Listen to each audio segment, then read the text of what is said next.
Bismillahirrahmanirrahim. Assalamualaikum warahmatullahi wabarakatuh. Alhamdulillahirabbil alamin wassalatu wassalamu ala asrofil anbiya'i wal mursalin wa ala alihi wa sahbihi ajma'in. Amma ba'd. Oke, jadi begini ya kakak, teteh itu ingat ya, ini lanjut lagi ya. Ini lanjut lagi. Kalau teteh misalkan terus fokus ke lihat baca komen, kadang teteh nggak fokus nih nanti apa yang pengen dijawab dari pertanyaannya. Jadi begini, teteh ingat tuh di dalam kitab Ta'lim, ini yang diungkap oleh Imam Asy-Syafi'i ya, itu karya tulisnya Syekh Zarruzi ya, kitab Ta'lim itu. Kan di dalam kitab Ta'lim itu dikatakan bahwa al-ilmu ilmani. Kalau ilmu itu terbagi menjadi dua bagian. Yang pertama ilmu fikhi. Yang pertama itu adalah ilmu fikih lil adyani. Ilmu fikih itu untuk mengatasi permasalahan yang berhubungan dengan agama. Karena kan kita mulai dari bangun tidur sampai kita mau tidur lagi itu semuanya diatur oleh ilmu fikih. Seperti itu. Semuanya diatur oleh ilmu agama, oleh ilmu fikih. Kemudian yang kedua di dalam kitab Ta'lim itu dikatakan wa ilmu tibi. Yang kedua itu ada ilmu kedokteran. Sedangkan ilmu kedokteran itu adalah lil abdani, yang menjaga ataupun mengatur akan kesehatan tubuh kita. Nah, yang disampaikan oleh Imam Asy-Syafi'i ini berarti menunjukkan bahwa kondisi kesehatan tubuh itu adalah sangat penting sekali bagi kehidupan kita, apalagi yang berhubungan terhadap ibadah. Nah, jadi kenapa kita itu gampang sakit? Teteh itu jadi sebetulnya di dalam Islam itu benar-benar komplit ya, benar-benar komplit. Termasuk ilmu kesehatan pun ada di dalam Islam tuh semuanya diatur. Ini ada salah satu karya ya di dalam kitab At-Thayyib An-Nawawi. Ini karyanya Syekh As-Samsuddin. Itu yang sering sekali di dalam Syekh As-Samsuddin ini yang dikenal dengan Ibnu Qayyim. Nah, di dalam itu kitab mengatakan bahwa sebab timbulnya penyakit, ini sebab dulu ya, ini sebab timbulnya penyakit itu biasanya dikarenakan kita suka menahan akan 10 hal yang mestinya 10 hal itu adalah segera dilepaskan oleh kondisi tubuh kita gitu ya kak. Dan itu memang sudah fitrahnya dari Allah. Apa aja nih kak? Pertama, kalau misalkan kita sering menahan darah ketika harusnya itu mengalir, kalau kita tahan-tahan itu bisa mengakibatkan penyakit loh. Maksudnya gimana nih kita tahan-tahan darah? Maksudnya gini, misalkan contoh kakak seperti perempuan. Perempuan itu kan siklusnya biasanya kalau normalnya itu kan menstruasi 1 bulan sekali ya, menstruasi 1 bulan sekali. Lalu kita tahan-tahan nih sehingga menstruasinya itu gak keluar. Biasanya sih ini kalau ibu yang udah berumah tangga ya, biasanya menggunakan kayak KB pil atau KB suntik sehingga menstruasinya itu gak teratur. Harusnya menstruasi setiap bulan lancar, ini tidak mens. Bahkan ada yang seperti yang KB suntik itu sampai tidak mens gitu ya selama di KB-nya. Kadang juga mengeluarkan menstruasi tetapi tidak normal gitu. Keluarnya cuma sedikit itu pun cuma 2-3 hari. Sebetulnya itu bukan menstruasi. Sebetulnya itu adalah yang dikatakan istihadah. Kalau misalkan kurang dari 24 jam. Kan harusnya itu dikeluarin kan, kodratnya itu dikeluarin. Nah, kita nggak dikeluarin itu bisa mengakibatkan penyakit.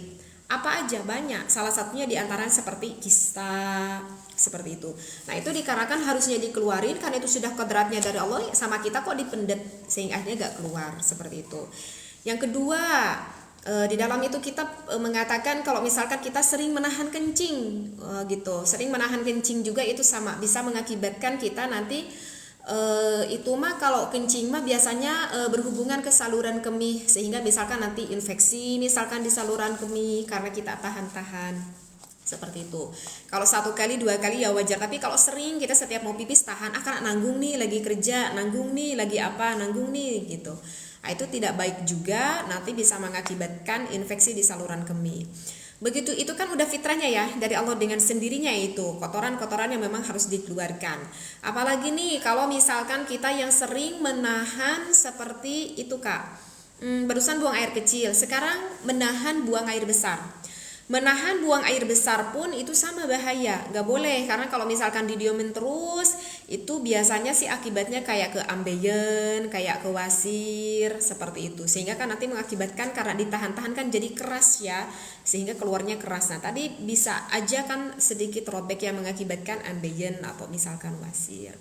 Terus apalagi di dalam kitab At-Tib itu kalau misalkan kita yang sering menahan kayak kentut gitu loh Kak, itu sama gak baik.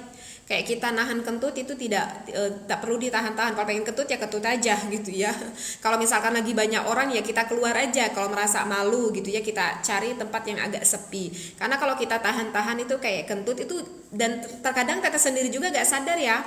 Gak sadar itu kalau misalkan mau sebentar lagi mau sholat tuh, aduh pengen kentut. Misalkan beberapa detik lagi, beberapa menit lagi mau sholat, kadang kita ya tanpa disadari suka ditahan. Harusnya itu nggak boleh, dan bahkan itu hukumnya adalah makruh. Kenapa?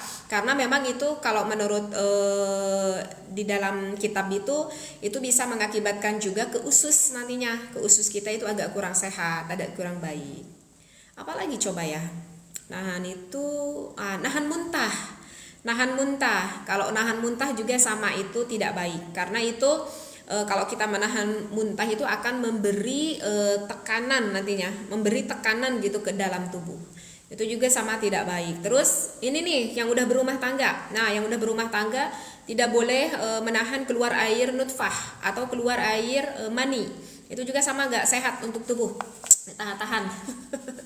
Gitu ya. Ini biasanya sih kejadian sama apa ya, yang LDR kali ya gitu. Karena jangan dikira loh ketika kita pasangan suami istri melakukan ibadah sehingga suaminya mengeluarkan air nutfah, istrinya pun mengeluarkan air nutfah, itu tanpa sadari kita tuh mengeluarkan penyakit-penyakit loh dalam tubuh kita.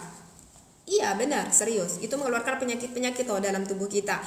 Ya karena kalau misalkan kita tahan-tahan itu misalkan nih laki-laki biasanya kalau yang jarang melakukan aktivitas ibadah itu biasanya kena prostat seperti itu ya, atau berhubungan nanti ke kemih juga ada seperti itu ya. Oke, terus apalagi menahan bersin juga itu sama kurang baik, karena kalau kita tahan-tahan bersin itu berhubungannya nanti ke gendang telinga. Kalau dalam referensi kitab itu nanti berhubungannya ke gendang telinga, bahkan bisa sampai mengakibatkan kayak hilang pendengaran seperti itu. Apalagi ya, pokoknya itu ada 10 deh, banyak banget tuh. Kalau kita nahan tidur, misalkan kita udah ngantuk bener, kita karena ini pengen menyelesaikan ini pekerjaan nih, sambil kita tahan-tahan itu rasa tidurnya, kalau udah waktunya ngantuk harusnya tidur aja.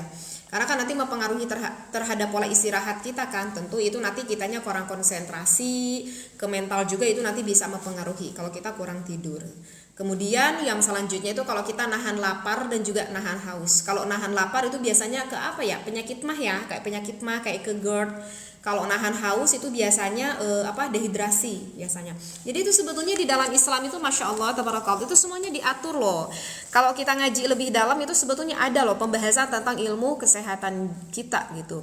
Nah dan itu yang mana penyakit-penyakit itu yang berhubungan dengan fungsi organ tubuh ya. Kalau kita misalkan abaikan kan itu bisa merusak akan semua fungsi organ tubuh kita. Sehingga kan bahkan itu bisa sampai mengakibatkan kematian. Nah, dan yang satu lagi ini penyakit yang lebih parah, dan terkadang orang itu tidak peka terhadap penyakit ini karena tidak terasa gitu. Beda kan kalau kayak sakit apa tubuh kita kerasa. Tapi kalau misalkan udah sakit hati kita itu jarang terasa oleh tubuh. Misalkan kita punya penyakit kayak hasud, kayak ujub misalkan ya.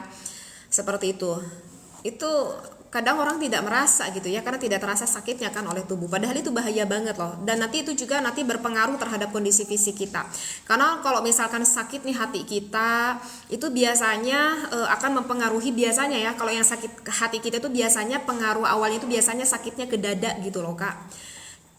Ini udah dilakukan penelitian itu sakitnya ke area dada. Dan itu juga nanti akan berhubungan ke sakit fisik, bahkan sampai ke emosional kalau sakit hati itu ya, sehingga kita bisa mengakibatkan depresi, cemas dan sebagainya gitu. Itu masih mending lah kalau misalkan sakit yang berhubungan dengan dohiriyah ini. Kalau udah sakit hati, dari penyakit hati itu kan bahaya, karena setelah kita meninggal itu nanti akan dihisabkan oleh Allah. Itu yang lebih bahaya lagi. Itu mungkin ya Kak ya, kenapa kita sering sakit. Nah itu yang harus Kakak perhitungkan, apakah mungkin Kakak sering itu enggak gitu ya. Waalaikumsalam Kakak Neng. Waalaikumsalam Kak Harto. Tengok live ya Kak Harto nih, teteh lagi live nih. Mau tanya boleh, kalau nahan rindu gimana?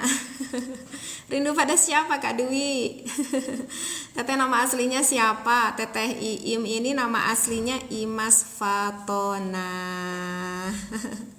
Nama aslinya Imas Fatona kakak. Ya, tapi panggilnya Teteh Iim aja deh ya. Panggilnya Teteh Iim aja ya.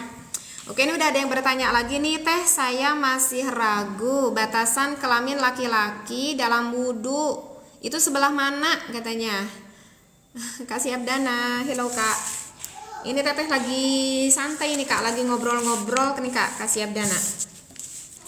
Oke, kita ulangi lagi ya. Teh, saya masih ragu batasan kelamin laki-laki di dalam wudhu sebelah mana?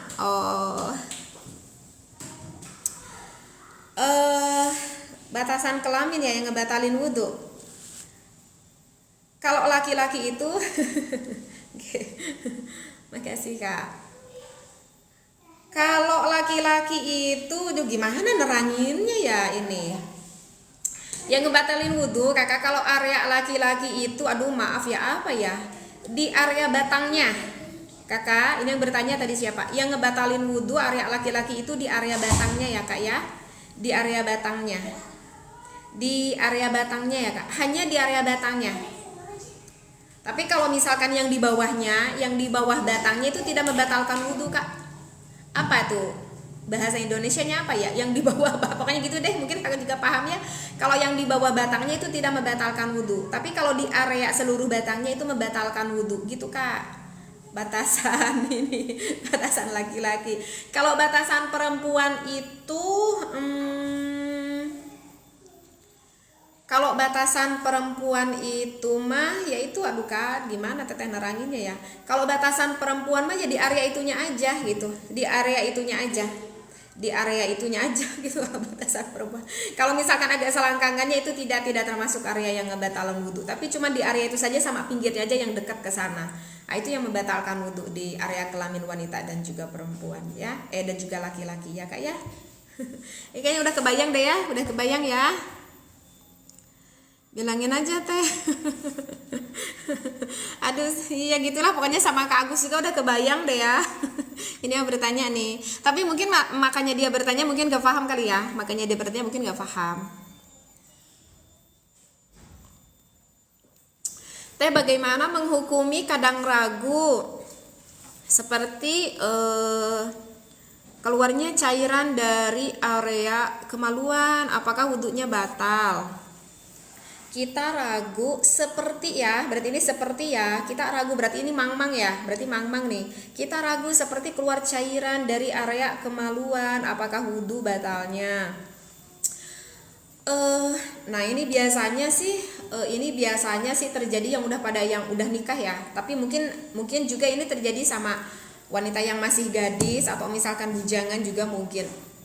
Tetapi biasanya sih ini kebanyakan yang terjadi itu bagi yang orang udah nikah ya, apalagi perempuan.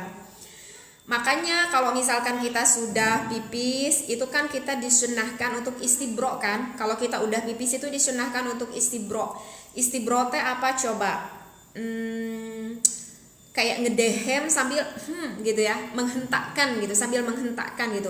Jadi istibro itu tugasnya adalah untuk kalau misalkan kita udah pipis kan suka kayak apa ya bahasanya itu, kayak anak pipis gitu. Kalau misalkan kita udah pipis kayak mau pipis lagi gini, suka gitu ya. Kalau kita mau udah pipis kok kayak dia mau pipis lagi masih sedikit gitu ya. Nah itu apa ya, anaknya pipis kali ya gitu. Nah makanya itu hukumnya sunnah di dalam kitab Riyad, itu sunnah kalau kita istibro gitu ya, sambil kita agak menekankan agar sedikit air kencingnya itu keluar lagi gitu. Itu hukumnya sunnah. Hukumnya sunnah itu bagi yang tidak punya kendala. Tapi kalau yang sudah punya kendala itu hukumnya bukan sunnah lagi, istibra itu hukumnya udah wajib. Maksudnya gimana? Maksudnya nih kalau saya mah Teh kalau udah pipis itu selalu aja ada yang keluar, yang sedikit lagi keluar lagi kencing misalkan. Ketika kita hendak berdiri itu suka keluar aja dengan sendirinya secara otomatis misalkan. Nah kalau kita udah meyakinkan setiap kita berwudu itu suka ada yang keluar lagi dan meyakinkan seperti itu, maka itu istibro itu hukumnya bukan udah sunnah lagi, hukumnya wajib bagi orang tersebut untuk melakukan istibro. Bagusnya setelah kita pipis, kita berdiri, kita agak berjalan 3 langkah gitu ya, sambil agak ditekanin gitu di area itunya, sambil kita benar-benar yakin ini gak akan keluar lagi nih. Nah baru setelah itu kita melaksanakan wudhu seperti itu. Nah ketika kita wudhu, misalkan pertanyaan kan gitu ya, kita ragu kan, ini tuh kita itu kok perasaan agak keluar gitu, tapi kok dilihat kering, tapi perasaan agak keluar, tapi kok kering misalkan di celana aku, nggak ada yang basah tapi kok perasaan agak keluar, berarti kan itu ragu ya. Yang bertanya itu mungkin seperti itu ya, tapi ragu nih. Nah kalau ada keraguan itu gimana, ngebatalin nggak wudunya? Tidak, karena di dalam hukum itu dihukumi yang yakin, tidak menghukumi yang mang-mang, cek orang Sunda mah, atau tidak menghukumi yang ragu. Yang dihukumi itu adalah yang yakin saja. Nah agar kita meyakinkan, makanya kita disuruh untuk berikhtiyat. Artinya berikhtiyat adalah berhati-hati. Makanya ketika kita pipis ya istibra dulu, harusnya seperti itu ya. Itu ada referensinya banyak ya. Kalau itu di dalam Safinah juga ada, Kitab Riyad juga ada, Takrib juga ada, Fathul Mu'in juga ada. Banyak itu referensinya ya Kak ya. Gitu. Ada Kak Zen juga nih.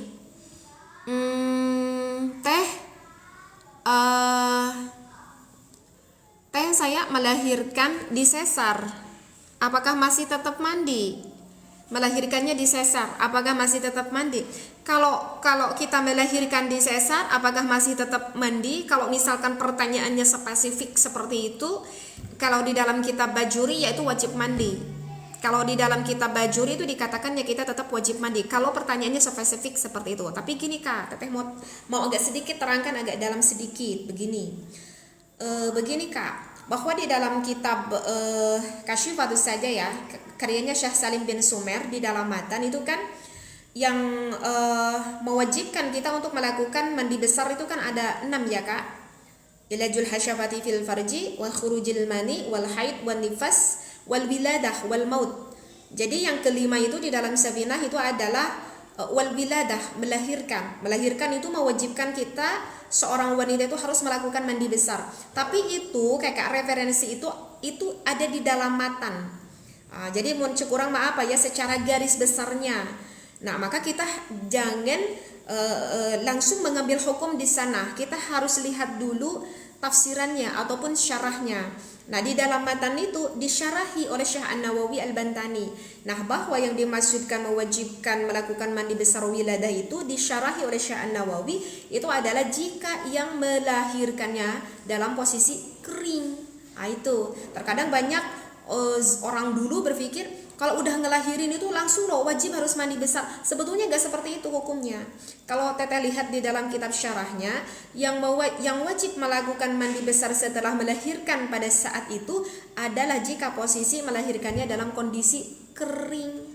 Dalam kondisi kering ya. Ada memang yang melahirkan dalam kondisi kering, sangat jarang dan sangat-sangat jarang sekali. Tetapi ada, makanya hukumnya ada berarti ada gitu. Makasih kakak mama. Contohnya seperti siapa nih Teh? Contohnya seperti putrinya Rasulullah Shallallahu Alaihi Wasallam, Siti Fatimah Zahra, itu melahirkan Sayyidina Hasan dan melahirkan Sayyidina Husain itu posisinya kering. Maksudnya dia mengeluarkan darah wiladah, nifas pada saat itu aja. Udah. Makanya kan Siti Fatimah itu dilandi dengan Az-Zahra itu yang bersih. Artinya bersih itu selama gadisnya Siti Fatimah itu tidak pernah menstruasi. Tetapi tetap punya anak, meskipun tidak pernah menstruasi. Kemudian ketika melahirkan Sayyidina Hasan dan Sayyidina Husain pun kalau bahasanya itu cek orang Sunda masa gejrotan gitu ya, mengeluarkan wiladah nifasnya pada saat itu aja. Makanya Siti Fatimah itu selama hidupnya itu tidak pernah meninggalkan sholat. Tidak pernah meninggalkan sholat karena tidak pernah haid dan juga tidak pernah nifas yang lama.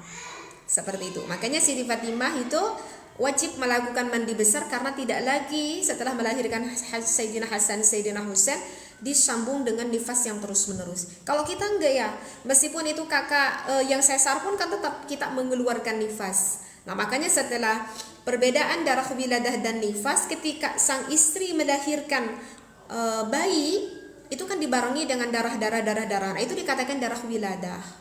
Gitu. Nah kan tapi setelah itu kan suka dibarengi ya, terus udah ada anaknya keluar, kemudian baliknya keluar, setelah itu kan suka nyusul ya, ada banyak lagi darah.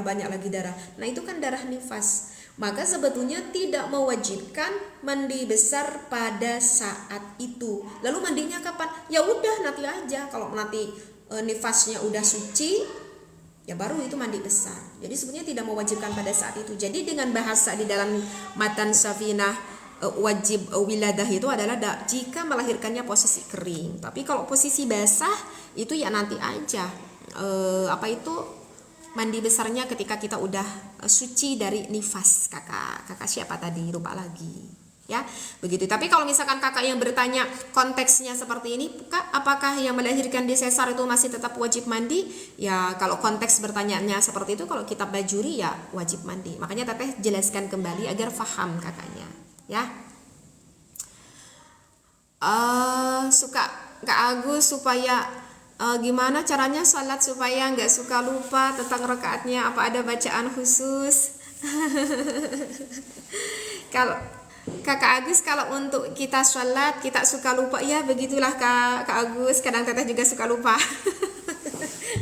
Kalau kita sholatnya lagi gak konsentrasi ya Kak Agus ya. Kalau kita sholatnya lagi gak konsentrasi itu nih Kak Agus.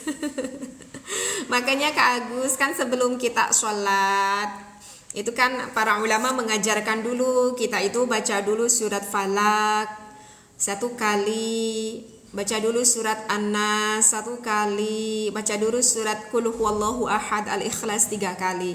Agar apa? Agar nanti ketika kita sholatnya kita akan lebih berkonsentrasi lagi gitu. Agar dijauhi nih dari setan yang selalu ngewas-wasin akan hati kita kan di dalam surat An-Nas itu.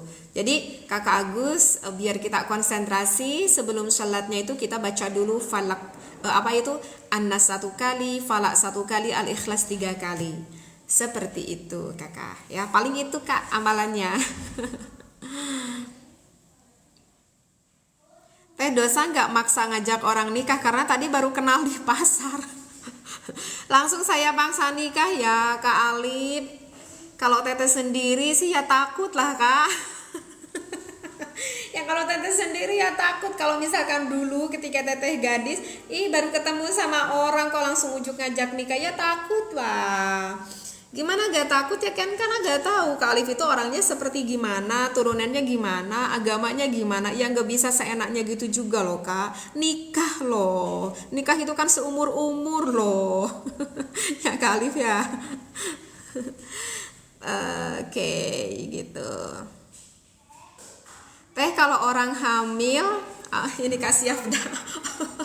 Ini Kakak Siapdana karena istrinya sekarang lagi hamil ya, maka bertanyanya gitu. Teh kalau orang hamil ada batasan Kak untuk melayani suami? Kak Siapdana, kalau kondisi fisik tubuh istrinya sehat, sekali lagi Kakak Siapdana, kalau kondisi tubuh istrinya sehat dan juga kondisi bayi yang ada di dalam kandungannya itu sehat, maka sampai mau menjelang melahirkan pun asyik-asyik aja, boleh-boleh saja, tidak apa-apa. Justru Kakak Siapdana kalau orang tua dulu bilangnya sering gini, kalau misalkan ini kandungannya udah semakin besar, itu katanya harus seling dilongok katanya sama suaminya. Biar apa? Biar nanti ngelahirinnya mudah katanya. Itu kata orang tua dulu Kakak Siapdana. Teteh waktu dulu ngandung tuh sering denger itu kata orang tua dulu. Makanya teteh senang gitu kalau udah perut besar ditengok sama suaminya agar nanti ngelahirinnya mudah gitu. Dan alhamdulillah teteh ngelahirkan itu semua anak itu mudah, nggak ada kendala apapun itu. Tapi itu kita lihat kondisi ya Kakak Siapdana. Kita harus melihat kondisi. Artinya karena tidak semua fisik kondisi tubuh seseorang itu adalah sama. Terkadang kalau misalkan kondisi fisik tubuhnya kurang sehat, bahkan kalau sampai memadorotkan, maka wayahna di sini sang suaminya yang harus sabar. Karena Kakak Siapdana pernah loh ini kejadian kasus sama saudara teteh, meskipun nggak saudara deket gitu ya. Dia itu setiap mengandung itu keguguran, bahkan udah sampai 3 kali keguguran. Anak pertama, kedua, ketiga selalu keguguran. Bahkan kandungannya itu baru beberapa bulan. Nah, ketika kandungan yang keempat, ini dokternya itu bilang gitu sama saudara teteh, ini istri kamu itu tidak boleh kena rangsangan sedikit pun karena saking lemahnya kondisi kandungannya. Jadi jangankan melayani suami, kena rangsangan pun nggak boleh. Misalkan istrinya tuh dipeluk, dicium misalkan, sehingga istrinya ada gelora, ada rangsangan, itu nggak boleh. Karena memang benar ketika itu langsung aja mengeluarkan istrinya itu mengeluarkan darah seperti itu. Itu pernah kejadian gitu, ada sama saudara teteh seperti itu. Makanya ketika 9 bulan itu benar-benar berpuasa itu suaminya.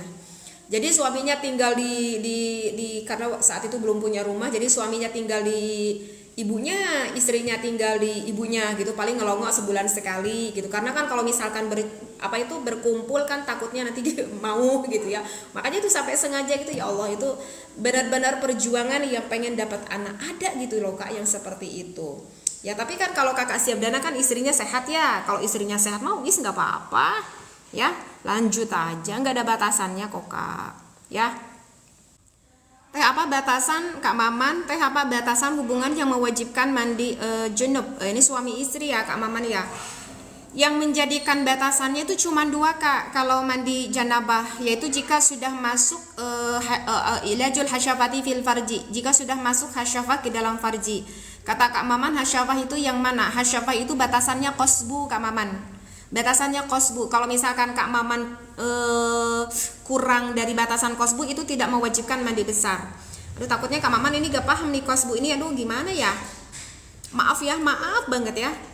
Maaf banget ini ya, maaf banget sekali lagi. Kak Maman ini maaf ya. Kak Maman ini kan kalau misalkan yang laki-laki sudah disunat ini kalau dikebelakangin kan ini suka ada batasannya. Nah iya maksudnya qasbu ini Kak, yang maksudnya qasbu ini batasannya. Kalau maaf nih Kak Maman, kalau masuknya sebelum batasan qasbu misalkan baru nempel segini tapi keburu ada tamu misalkan, ini tidak mewajibkan mandi besar karena belum pada batasan qasbu. Tapi kalau udah melewati batasan qasbu ini baru mewajibkan mandi besar gitu Kak Maman. Kemudian meskipun Kak Maman tidak ilajul hasyafati fil farji, misalkan Kak Maman tidak sampai masuk hasyafahnya tetapi sudah sampai keluar air nutfahnya, maka itu juga tetap mewajibkan mandi besar. Jadi batasannya cuma gitu aja Kak, masuk hasyafah dalam farji melebihi batasan qasbu. Yang kedua, meskipun tidak dimasukkan tetapi keluar air nutfahnya. Begitu ya. Ya teh saya suka kayak gitu, tapi saya sujud sahwi, apa ada bacaan dalam sujud tersebut? Iya Kak Agus. Jadi kalau misalkan Kak Agus itu lupa rokaat, maka kita ambil yang sedikit Kak Agus. Kata Kak Agus ini 2, 3, udah ambilnya yang 2. Karena kalau kita ambil yang 3 itu kan tidak yakin, tapi kalau Kak Agus ambil yang 2-nya berarti itu yakin. Jangan lupa nanti Kak Agusnya itu sujud sahwi. Ada bacaannya sujud sahwi, ada Allahumma subhana la yanamu wa la yashu. Aduh nanti Kak Agus ini subhana, atau kita mau tambah Allahumma gak apa-apa, atau pendeknya subhana la yanamu wa la yashu. Itu bacaannya Kak Agus. Kak Agus baca 3 kali. Kata Kak Agus, teh aku gak ketalar, lupa lagi nih ketika sujud sahwi. Aduh apalagi tadi bacaannya, lupa lagi. Kalau lupa Kak Agus itu baca aja subhana rabbiyal a'la aja, subhana rabbiyal a'la wa bihamdi subhana rabbiyal, baca aja. Cuman kan Kak Agus sudah niat ya kalau itu kita hendak mau bermaksud bersujud sahwi gitu Kak Agus ya. Ini maaf ya kalau ini maaf ya kalau misalkan tidak semua ini teteh baca ini komennya ya yang kebaca aja. Teh kenapa penjelasan suatu hukum berbeda di setiap kitab? Kakak Putra, karena ini fikih, kalau tauhid itu tidak akan yang berbeda, kalau fikih itu ada perbedaan. Nah kita di dalam perbedaannya itu Kak Putra kita mengikuti akan mazhabnya, dan kita tuh wajib mengikuti mazhab, karena kalau kita tidak mengikuti mazhab kita nanti tidak kayak tidak punya panutan gitu. Jadi nanti ketika kita di akhirat, ini siapa nih yang bermazhab Imam Asy-Syafi'i, siapa nih Maliki, siapa nih Abu Hanifah misalkan. Nanti kita ada yang nanggung jawabnya nih masing-masing. Kalau teteh sendiri mazhabnya Imam Asy-Syafi'i. Kalau di Indonesia kebanyakan mazhabnya Imam Asy-Syafi'i. Meskipun begitu Kak Putra, di dalam mazhab Imam Asy-Syafi'i masih juga itu ada sedikit perbedaan pendapat. Nah, kenapa berbeda-beda? Tentu Kakak Putra itu semua ada hikmahnya. Karena setiap kondisi orang itu tidak sama. Karena setiap kondisi orang itu tidak sama. Justru dengan perbedaan ini menjadikan rahmat untuk kita. Oke, di dalam hukum kalau ini, contoh gini Kak, maaf ya Kak Putra, maaf, ini yang berhubungan nih ke suami istri kalau ibadah. Kan suka banyak nih yang nanya sama Teteh gini, Teh, itu maaf banget ya, kalau misalkan suami istri maaf ya, mengecup misalkan, mengecup milik suaminya atau mengecup milik istrinya itu boleh enggak? Oke, kan suka dia bertanya gitu. Nah, maka satu ulama mengatakan boleh kalau selama suami istrinya ridho, selama suami istrinya tidak merasa jijik, itu hukumnya di masjid. Di masjid, nggak usah di masjid lah. Ya abi kagok. Jadi gitu Kak Putra. Ulama satu mengatakan boleh, ada satu lagi ulama mengatakan itu tidak boleh. Kenapa tidak boleh? Karena itu termasuk hal yang menjijikkan. Mungkin menurut dia menjijikkan, tapi tidak semua orang berpikir itu menjijikkan. Ada sebagian orang justru berpikir bahwa itu adalah suatu kenikmatan yang ingin menyenangkan pasangan suami istrinya. Berarti kan ada hikmahnya Kak Putra. Coba kalau hukumnya satu sama, ya gitu. Tetapi tetap Kak Putra itu nanti ada kalau memang ada yang memang hukumnya mutlak gitu. Kalau memang udah haram ya haram, kalau udah wajib ya wajib, kalau udah sunnah ya sunnah, seperti itu ya Kak. Anak ketiga Teh. Iya Kak Putra. Ngomong-ngomong kopi udah habis Teh, beli lagi atau Kakak siap dana hari udah habis mah. Beli lagi atau Kakak siap dana udah habis mah, jangan hehehe doang. Ya Kak Agus, jadi itu aja amalannya. Kita baca An-Nas 1 kali, Falak 1 kali, Al-Ikhlas 3 kali ya. Gimana orang pasak sosok jarum emas? Kak Ezar itu maksudnya susuk mungkin ya, bukan sosok ya. Kak Ezar maksudnya susuk mungkin ya. Maksudnya susuk mungkin ya. Kalau yang dimaksudkan susuk, kalau kita berbicara fikih ini, kalau kita bicara fikih Kak Ezar, kalau kita bicara fikih itu hukumnya boleh. Boleh gak kita disusuk meskipun menggunakan jarum emas? Kalau berbicara fikih itu hukumnya boleh. Kalau kita bicaranya fikih, hukumnya boleh meskipun dilakukan oleh laki-laki. Kenapa? Kan laki-laki nggak boleh menggunakan emas. Iya, tapi kalau susuk itu kan karena di dalam, yang di bawah kulit, di atas daging tapi di bawah kulit. Makanya dalam fikih itu boleh laki-laki menggunakan susuk meskipun menggunakan emas. Tapi kalau bicara fikih, tapi kalau bicara tasawuf, menggunakan susuk itu tidak terlalu baik karena bertujuannya untuk apa? Ya udah kita natural aja. Apalagi kalau kita bicara ilmu tentang hikmah, itu takutnya ada resiko efek samping. Jadi Kak Ezar lebih baik kalau menurut Teteh tak perlu pakai susuk-susuk, udah kita percaya diri aja atas apa yang kita miliki. Itu tandanya kita orang yang lebih bersyukur kepada Allah ya Kak Ezar. Nggak perlu pakai apa itu susuk-susuk gitu. Ya Teh, apakah benar kalau di dalam rumah ada gambar anjing, ada anjing, malaikat itu tidak mau masuk? Oh iya, mungkin itu karena dalam keterangan cenah. Coba kita lihat dulu. Oke. Jadi Kakak, memang ada suatu hadis ya, ada suatu riwayat, bahkan ini sahih ya riwayatnya, mengatakan kan kalau di dalam itu hadis, la tadkhulul malaikah, tidak akan masuk malaikat baitan, ke suatu rumah, fihi kalbun, jika di dalam rumah itu ada anjing. Nah emang ya, jadi mungkin gitu ya, karena Kakak makanya ini kita kalau ngaji itu ya begitulah. Iya Kakak, kalau kita lihat hadis secara konteksnya, maksudnya konteks itu secara harfiah. Kalau kita bicara secara harfiah, memang la tadkhulul malaikata baitan fihi kalbun. Kalau misalkan di dalam rumahnya itu ada anjing, maka malaikat nggak berani masuk. Berarti ini menunjukkan kalau malaikat tidak memberikan rahmat bagi kita yang ada di rumah tersebut. Kalau kita baca secara harfiah,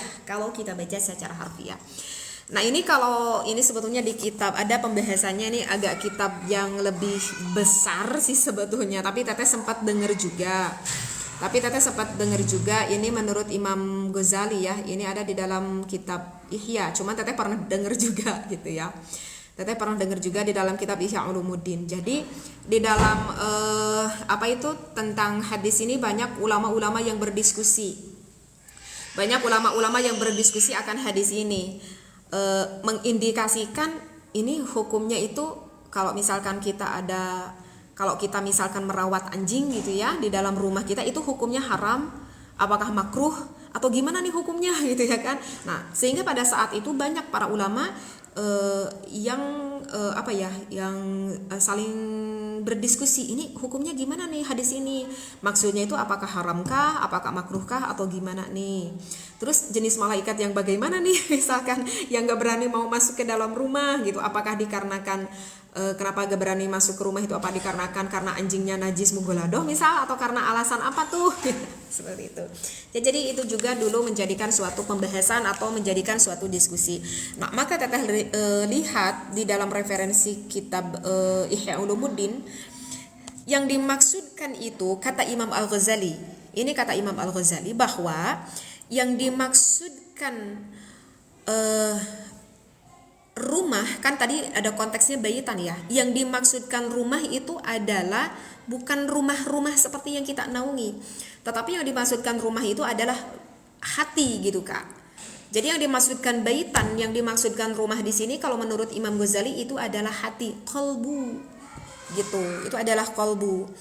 Nah, sedangkan kalau akhlak yang tercela, kalau misalkan kita punya penyakit hati, itu diibaratkan, kata Imam Ghazali itu diibaratkan seperti kayak anjing yang menggonggong.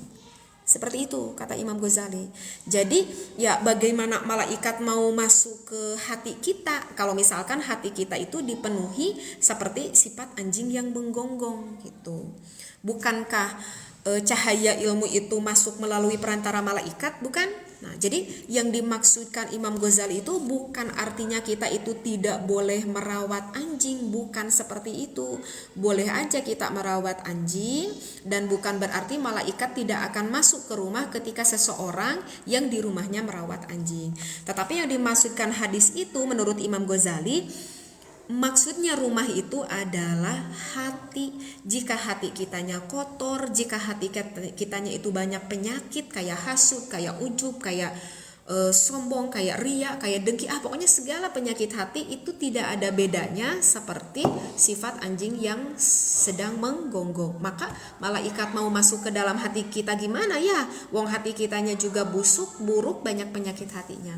Jadi gitu Kak. Jadi kalau teteh baca di dalam kitab Ihya Ulumuddin, yang dimaksudkan la tadkhulul malaikata baitan fihi kalbun itu maksudnya itu kalau menurut Imam Ghazali. Karena kan terkadang ada sebagian orang juga kan yang membutuhkan kan merawat anjing, kayak polisi itu kan butuh merawat anjing, kayak yang nernak ayam banyak, nernak kambing banyak, itu kan suka ya merawat anjing gitu kan, karena memang untuk penjagaan. Ya wis gak apa-apa, yang penting kita tahu aja ilmu fikihnya. Kalau kita terjilati, maka itu wajib membersihkannya menggunakan 7 aliran air yang salah satunya itu dicampur tanah. Asal kita tahu aja konsekuensinya ya. Begitu Kakak. Kok beda ya? Katanya kalau udah nempel walau belum dimasukin itu harus mandi junub aja. Oke Kak Wahyu, itu mungkin nempelnya mungkin dia tidak ngaji sampai syarahnya Kak Wahyu. Mungkin orang itu yang nerangin gak ngaji sampai syarahnya karena dia tidak tahu maksudnya nempel itu yang mana gitu Kak Wahyu. Nah sekarang teteh jelasin yang maksudnya nempel itu adalah sebelum maksudnya yang mewajibkan mandi itu adalah setelah batasan qasbu. Setelah batasan qasbu. Ya, kalau Kak Wahyu pengen lebih jelas nanti sama Kak Wahyu dilihat referensinya di dalam syarahnya Kashifatus saja Kak Wahyu ya. Itu karangan Syekh Nawawi Al-Bantani. Kalau mandi junub enggak wudu dulu apa sah mandi junubnya Kak driver? Sah. Sah. Kakak mau mandi junub, Kakak enggak wudu dulu sah enggak? Sah Kak driver. Karena wudu itu hukumnya sunnah Kak.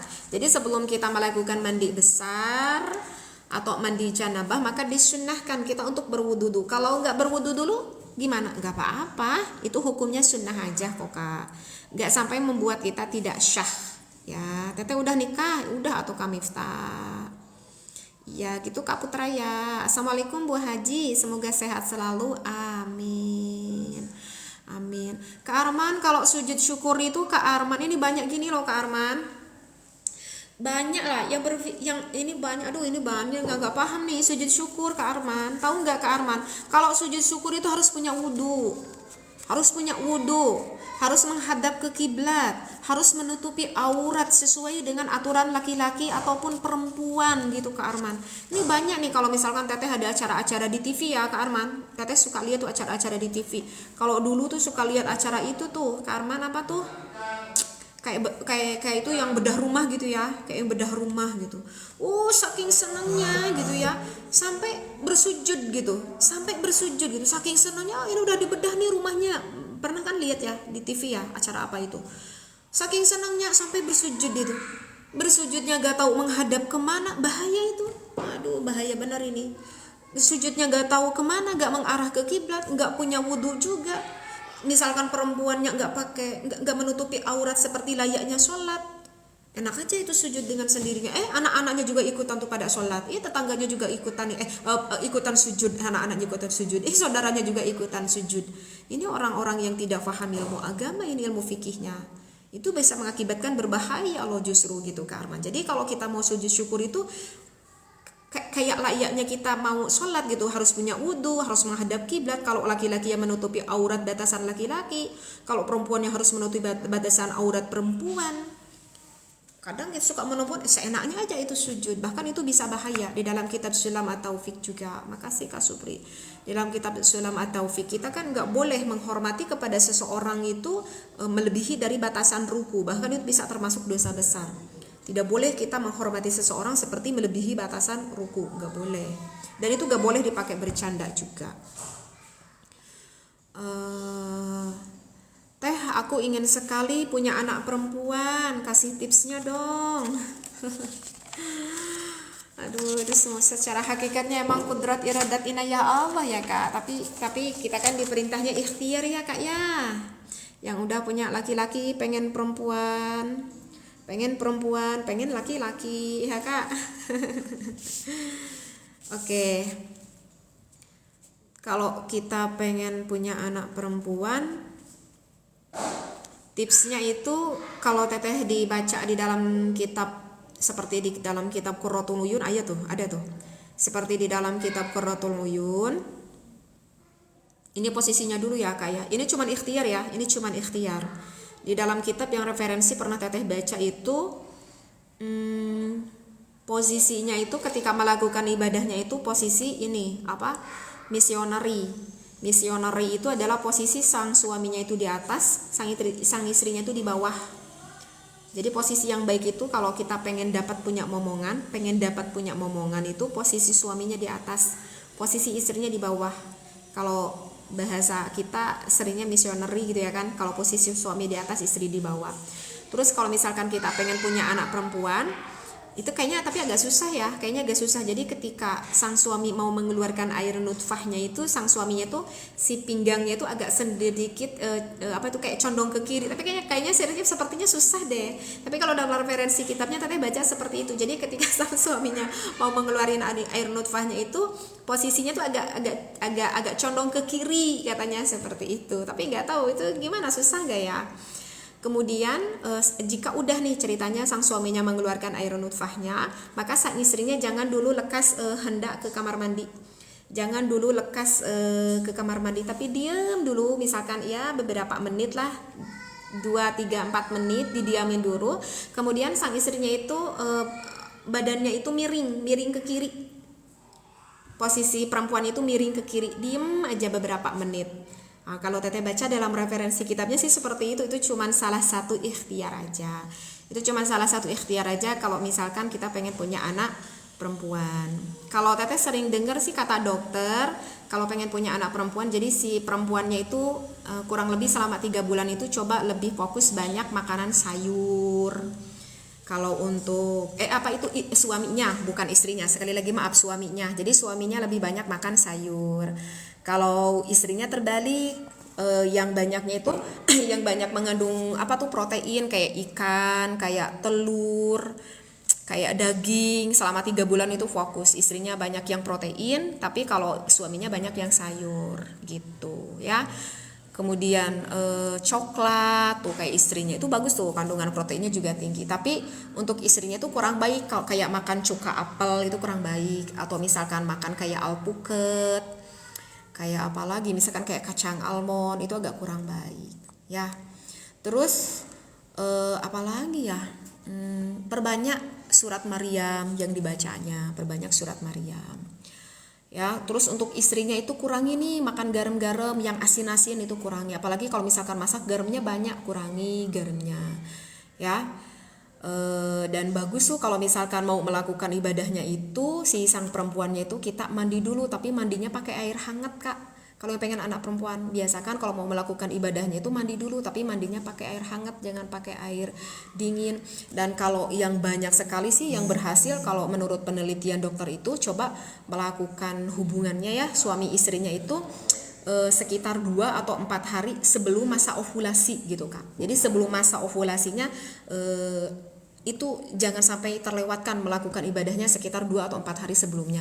Tapi kalau sesudahnya, sesudah masa ovulasi itu bagusnya jangan dulu melakukan ibadahnya. Gitu. Apalagi ya Kak tipsnya ya. Ya itu mungkinlah yang Teteh tahu nih kurang lebihnya gitu ya Kak ya. Begitu ya Kak. Ya amin Kak Agus.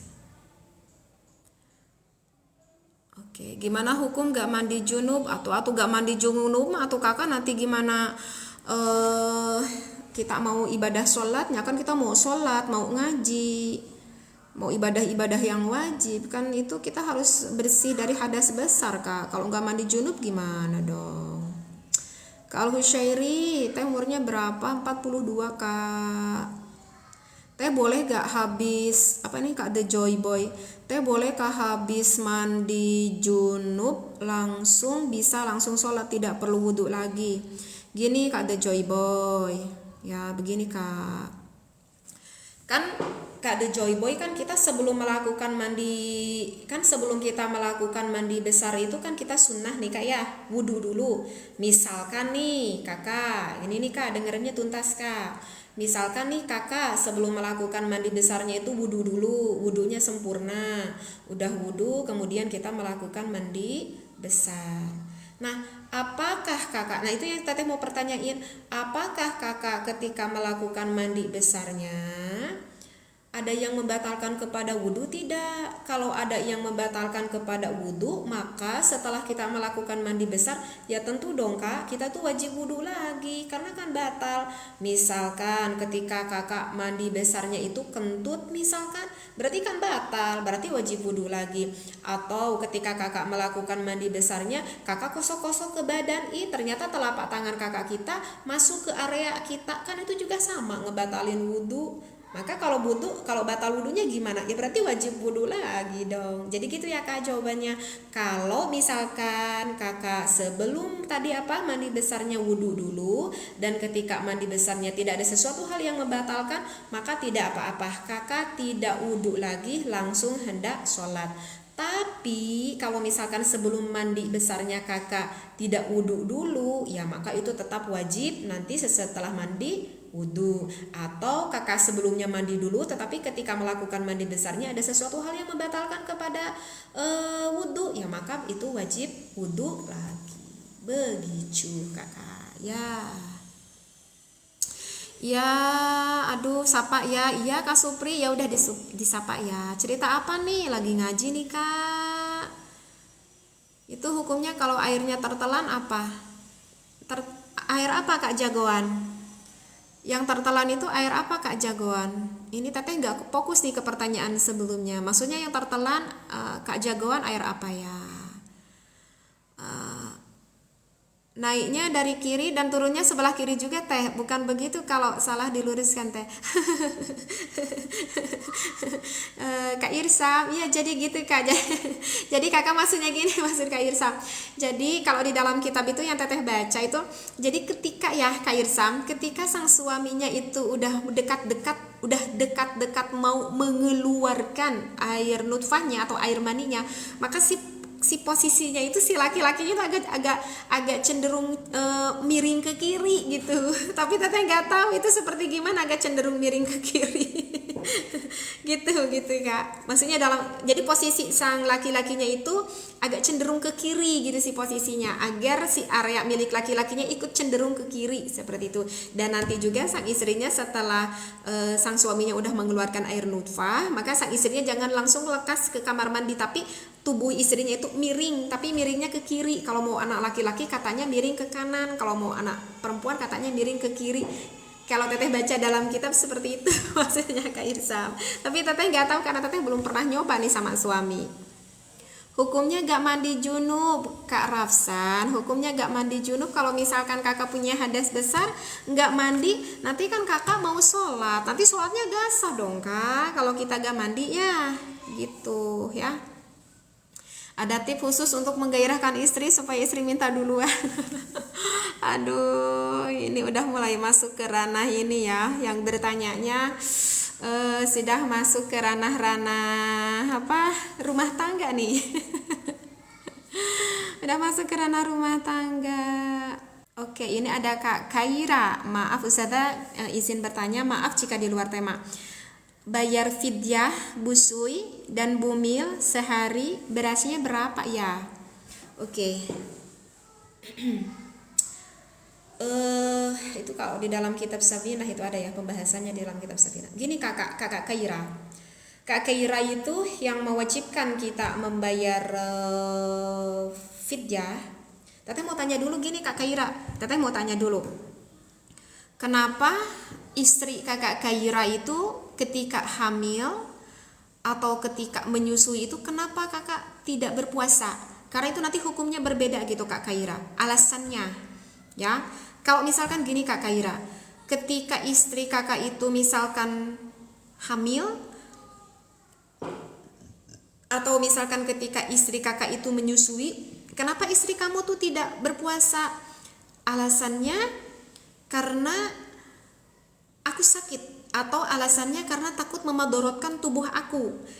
Misalkan gini, kata dokter, ibu sekarang lagi hamil, atau ibu sekarang itu lagi menyusui, kondisi ibu itu sangat lemah sekali. Kata dokternya bilang gitu, misalkan Kak Kaira, dokternya bilang gitu, kondisi ibu tuh sangat lemah sekali.